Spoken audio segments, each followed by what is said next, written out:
All right, so before we get into the scripture today, first of all, the title of my sermon today is called "What's Your Malta?" What's your Malta? It might sound kind of weird, but we'll get into it and you'll understand. And you can meet me in Acts 28. We'll be in Acts 28 if you want to start turning there. So before we get started, I want to walk you through what my typical summer looks like. I know it's snowing right now. Come on, but I'm going to rewind a little bit and go back to summer for a minute. So I know for most people, we all go on a couple vacations. We all water safari. Anybody go to water safari every year? Water safari, right? Okay. So we all try and do those fun things. Try and be outside as much as you can before it gets like it is today. Try and get outside and do some fun things. I know, especially for us with our kids, we try and get outside and push them to go outside even when they don't want to go outside, because they don't understand yet that for the next 9 months, you ain't going to see outside. See a white blur out the window, and that's it. They were excited now when they woke up, but in a few months, they're going to not like the snow. So everyone usually goes to a couple weddings, right? A couple graduations that you have to go to, the normal things. So for me, I go to about usually around 10 weddings a year, which is a lot. And the reason I do that is because my wife, who is the one that came up here and did announcements, that's my wife. So the reason I do that is because her sister and her husband own a photography business, and they do wedding pictures, and they go out, and when they need help, they hire me to come in and take pictures, and I do the wedding videos and all that. So we go to a lot of weddings throughout the year, and we see every type of wedding you can think of, from a wedding on the beach to weddings in the Commons on Fort Drum to everywhere you can think of. So when you go to that many weddings, you tend to see things differently than when other people just go to like one wedding and just attend, and then they don't go till next year or whatever. You know, we see all the money that people put into the dresses and the tuxedos and the cake that you usually don't eat anyways, all the decorations, everything that goes into a wedding. And we see it now, and for me, I get a different perspective because I go to so many that now I know through my life and personal experience that your marriage isn't made strong right there when you say I do. That's not where it happens. It happens when things are tough. It happens when you're going through something and you get through it. That's when you build a strong marriage. And me and my wife have been married now 11 years in September. And thank you. 97% of the credit goes to her. I get about 3% of that. So to make it 11 years with me, that's pretty good. But when marriage is built strong when you feels like everything is falling apart around you, when you're leaning on your spouse to get you through what you're going through and you do it together. You know, and in Acts 28, this is where we find Paul. We find him where it seems like everything is falling apart around him. So a little context to the story before we get to Acts 28. I'll give you a quick summary of Acts 27 so you know how Paul got to where he is right now. So it starts out, and he is shipwrecked on an island with 276 prisoners on board. They're shipwrecked on this island, and it wasn't, this isn't like they were on Titanic. This wasn't a Caribbean cruise through the Mediterranean Sea, okay? He was in prison for preaching the gospel. He was in prison for preaching the gospel. So sometimes the things you go through isn't because of something wrong that you did. It's not because of something wrong that you did. And actually, sometimes you go through those things. When you go through them, it's actually directly connected to something you did right. Paul was preaching the gospel, and he got put in prison. You know, and I think a lot of times as Christians, we tend to think that when things are going good, when things are going the way we think they should be, then we're doing good and we're being good. But on the flip side, when things aren't going good and things aren't going the way we think they should be going, hear that? The way we think they should be going, then we start to think we did something wrong. But this story here proves to us that that's not necessarily the case. And so he's on this island, shipwrecked, all these prisoners. And they're there because it's funny because he actually earlier in chapter 27, he told the captains and the pilots of the boat to not sail from Crete. He told them that because God had warned them not to sail, but they did anyways. So they ended up sailing, and they're sailing through everything, and they hit a storm.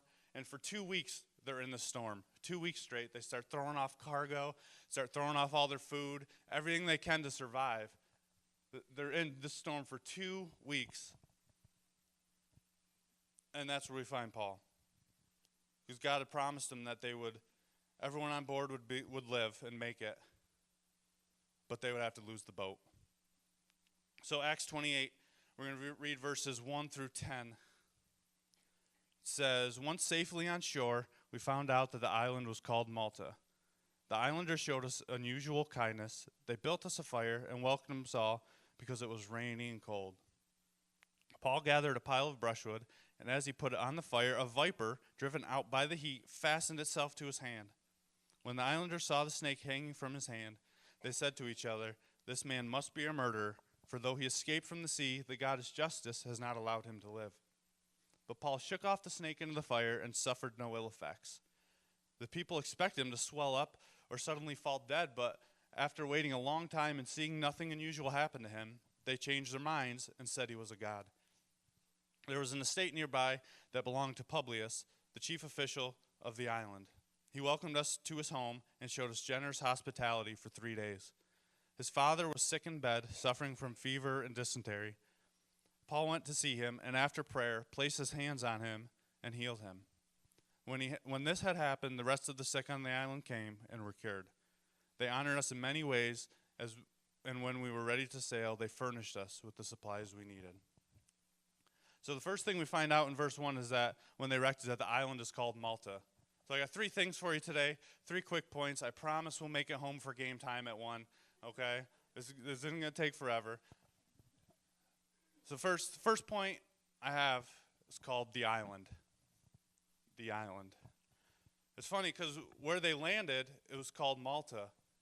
And Malta actually means refuge. It means refuge. So the grace of God will not always prevent the consequences of things that happen, but he will always give you somewhere to land. He'll always give you that place to land. And for Paul, that place was Malta. After they're on this boat and it wrecks and it seems like they're going to die when you're in a shipwreck and you lose your boat, but he gave them Malta. Maybe in your life today you've found yourself without the job that you've had that's provided for you for so many years. But by God's grace, he will be the one to provide for you, maybe in a new and different way that you never thought of before. Or maybe any guys in here ever annoy their wife? Not me.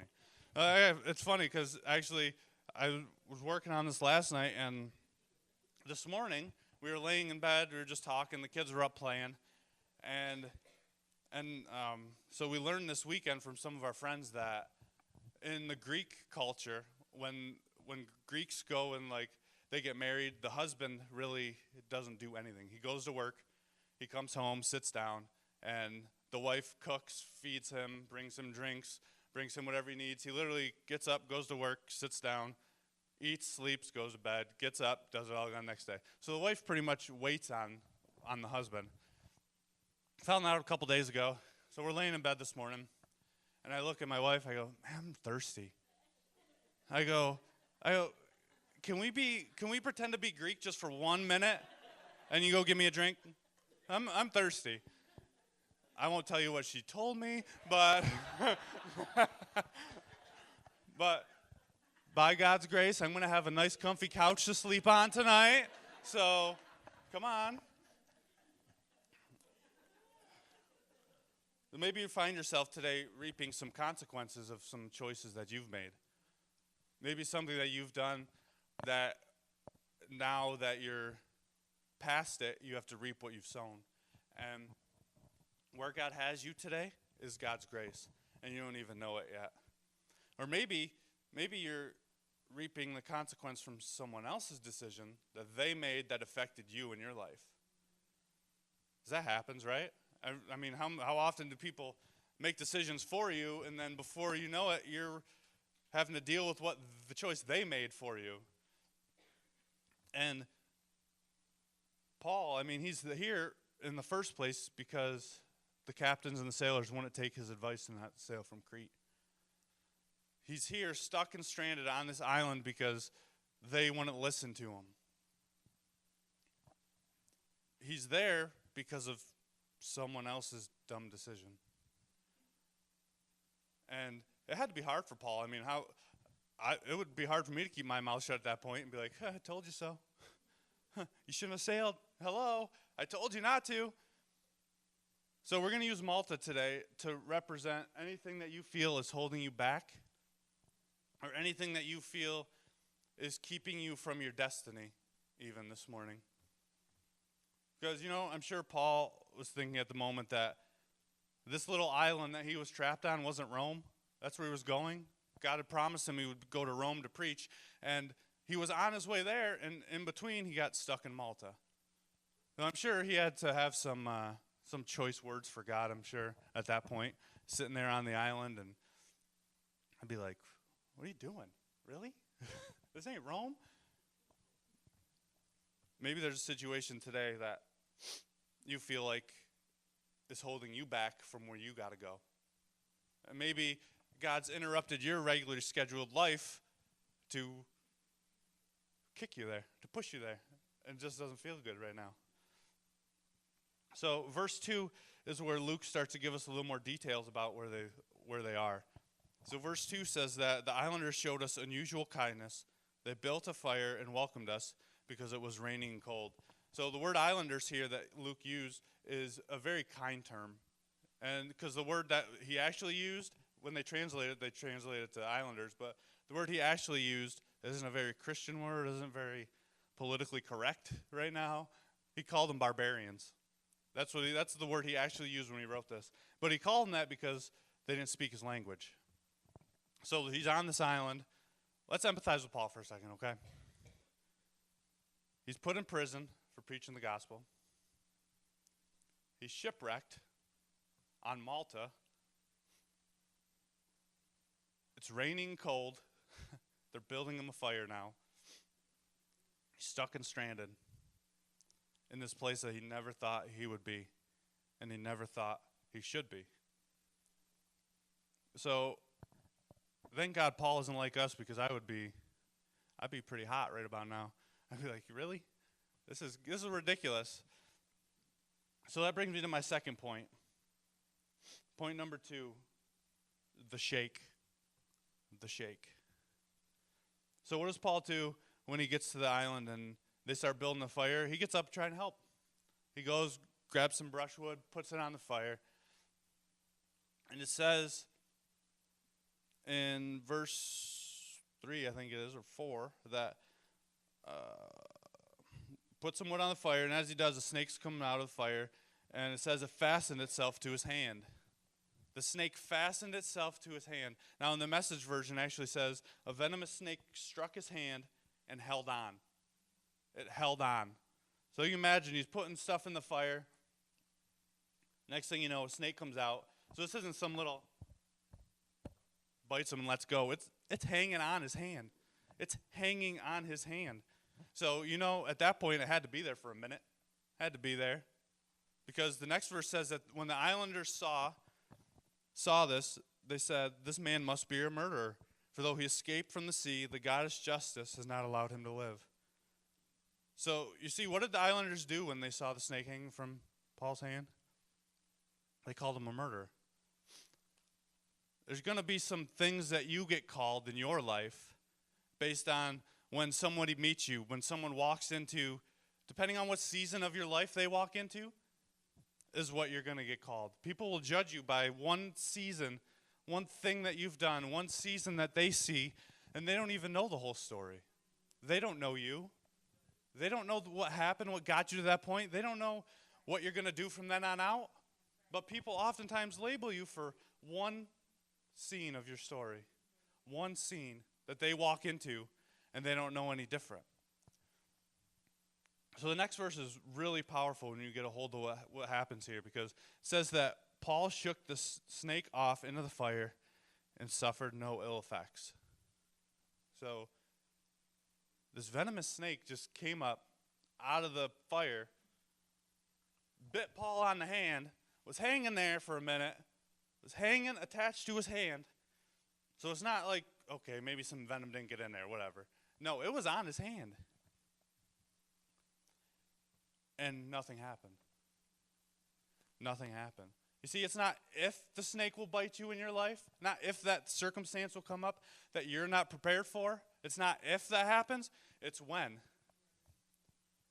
It's that thing that when you get laid off your job and you didn't know it was coming. It's that thing that the principal calls from your kid's school and says, you need to come and see me. It's that thing where your spouse says they have to tell you something and you don't know what it is, and then your mind starts going crazy. It's in that place where that snake is hanging from your hand. See, it's not what happened to Paul that determined the outcome of his trip to Malta. It's what he did with the snake that bit him. He shook it off. He shook it off. I think a lot of times in our own lives, we got to learn to shake off things that mess with our heads and bug us. You know, we got to learn to shake off the disappointment. We got to learn to shake off the loneliness. We got to learn to shake off the financial situation that you're in today. You got to learn to shake off anything and everything that is holding you back from what God has called you to do and why he has you where you are right now. You got to shake that off and just put it right back in the fire where it came from. God has you there where you are to do something. Maybe you just don't see it yet. It's not the snake that gave Paul his power to do what comes next, because what comes next is pretty amazing. It's the fact that he shook it off and moved on. He shook it off and just kept going. Because here's what you have to realize, because he already knew what God had spoke to him. He knew that he was going to Rome. He knew he was going to Rome to preach because God had promised him he was going to Rome. And when God gives you something, it's a guarantee. You're going to make it. You might not understand why you had to go to Malta and get bit by the snake to get there, but you're going to make it to Rome. It's crazy, though, because Paul didn't deny or ignore the snake. He didn't deny it. It isn't a matter of denying your situation, denying your circumstance, or ignoring it. It's there. It's just life. It's there. The circumstance is there. That thing holding you back is there. Don't deny it. I mean, I'm pretty sure to say he felt the pain from the snake bite. Sometimes it hurts. Sometimes it hurts what you're going through. Sometimes it hurts, and it doesn't mean you're not going to feel the pain from what happened. But here's the key, too. He didn't let that snake bite shake his faith. He didn't let that. See, because faith doesn't prevent the snake from biting you. It doesn't. It doesn't prevent the snake from biting you, but it gives you the strength to withstand the snake bite to make it to the other side. It gives you the strength to shake that thing off right back into the fire where it came from. It doesn't prevent you from getting bit. So what happens next is pretty crazy. So you remember a few verses ago when the Islanders said that Paul was a murderer? That was just a few verses ago. They all called Paul a murderer for being bit by the snake. Well, now that he got bit by the snake and didn't die, he's standing there. They all expected him to swell up and fall over and die. A nice group of Islanders they are. But it didn't happen. So now they have gone from one extreme to the other. Now they go from being a murderer to now he's a god. One to the other, just like that. Just because he didn't die. So in verse 7 is where things finally start to look a little better for Paul. And finally things start to look like it's turning around and starting to head in the right direction for him. Which brings me to my third point, called the miracle. The miracle. So apparently the chief of the island, it gets around to him that of what's happened to Paul. And it gets around to him that this guy got bit by a snake. I don't know if they put on Instagram or whatever. They're like, dude, this guy's still living. He's got snake fangs sticking out of his hand. But so it gets around to him, and he invites them over. He invites them over to his house and showed them generous hospitality for 3 days, it said. And Paul, at this point, had to be like, finally, it's about time. God, where you been? Come on. Really? I can use some food. And it says, too, that Publius, who is the chief official of the island, he went to his house. He invited him over, and for 3 days, he was chilling there with him. But it's crazy because his father was sick in bed. And it wasn't looking good for him. It wasn't looking good for Publius' father. So the Bible says that Paul went in to see him. He went in to see his father, and when he put his hands on him and prayed for him, he was healed. He was healed. But it's even, when you look back, you really start to see what God was doing. And because the same hand that he went and, thank you, Pastor Brandon, he went and he healed his father with, the same hand that he touched him with and he healed him with, the same hand that had the snake hanging from it a few verses ago. Had the same hand. The same thing that was causing him pain was the same thing that he was using to heal. The same thing that was hanging from his hand that he thought was the end of him, that all the islanders thought was going to kill him, and they were surprised that it didn't. The same thing that was hanging there, the same thing that you think is the end of you and your marriage, the same thing that you think is the end of your life and your job, and it doesn't matter because that's the same thing that God used to heal his father. The same hand that it was on. So in other words, the thing that the enemy is using to try and destroy you or derail you or distract you, not even destroy you, just distract you. Distract you from your purpose, distract you from what God has for you. The same thing is the thing that God's going to use to heal not only you, but everyone around watching you. Everybody you come in contact with. You see, the thing that you went through that you never thought you would go through, like Paul ending up on Malta, he never thought he'd be there. 4 key words right here. If you let it. If you let it. If you let that thing become the thing that heals everybody else. If you let that and don't let it get in your head.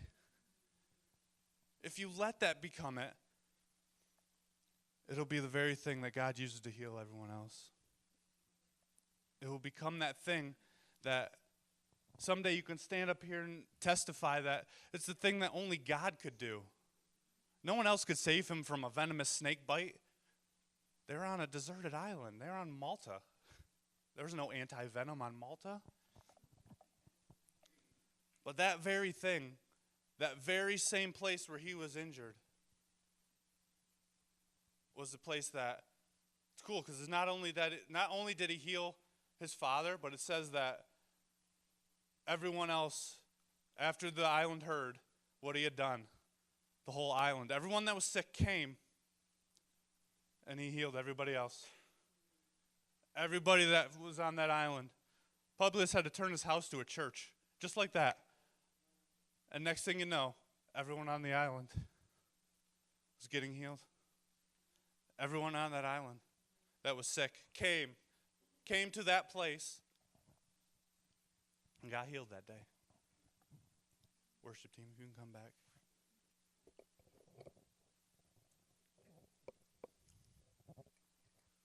You see, now looking back, you can see, I'm sure Paul looked back now. It's always easier to see in reverse, isn't it? When something happens. So much easier to see in reverse why it happened, the way it happened. But Paul had to sail from Crete. He had to get shipwrecked. He had to. Paul had to sit there in the rain and the cold. He had to. Paul had to get bit by that snake. He had to be there on Malta in that moment, in that exact moment, to do what God's called him to do. God was setting him up the whole time, the whole trip, the whole time. As soon as they sailed from Crete, God was setting him up for this moment when he went around and healed everyone sick on the island. He couldn't do that. Paul couldn't do that by himself. God wants to turn your thing today, your thing that is holding you back, that you think is you're not where you're supposed to be, but maybe God wants to use you where you are. It doesn't mean you understand it. Doesn't mean it makes sense. And Paul didn't choose to go to Malta. No one does, right? No one wants to go to that place where you're stuck and stranded, cold, alone.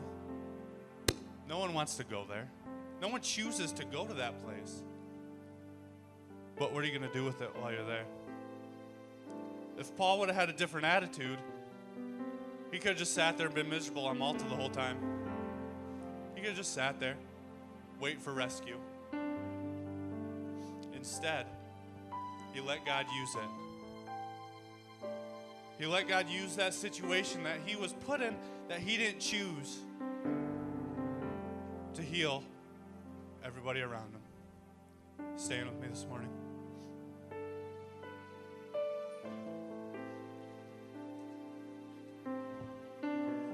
Maybe you feel shipwrecked this morning.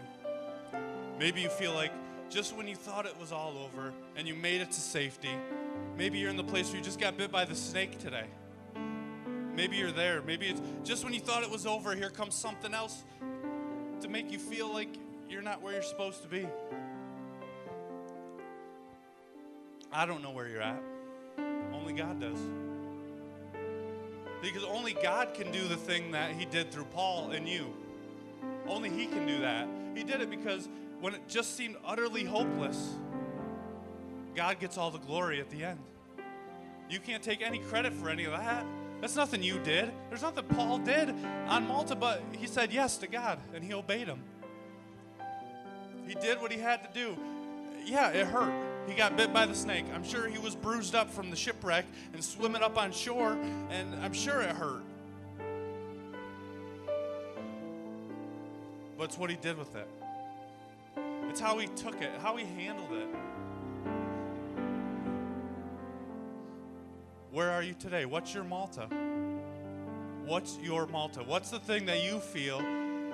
Maybe you're somewhere where you never thought you should be today.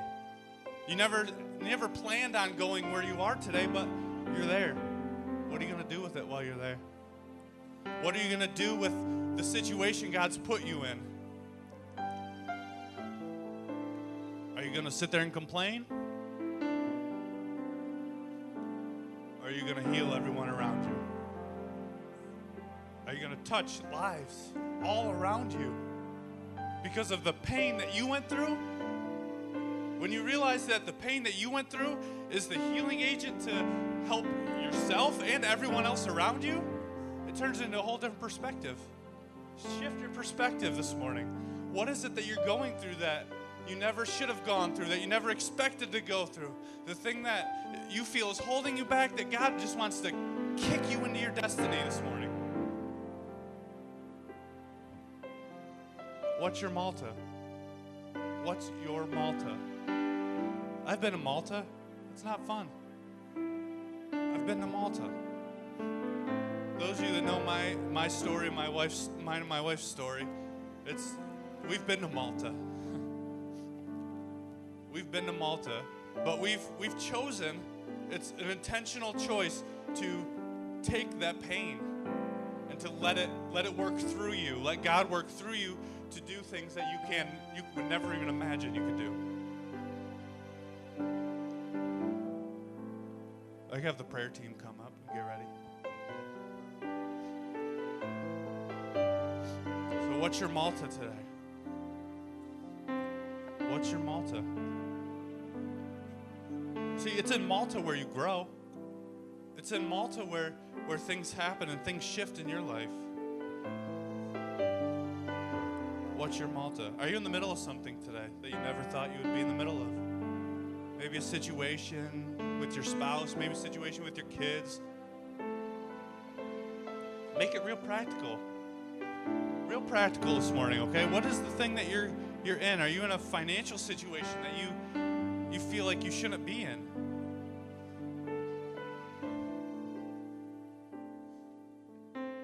Let God use it.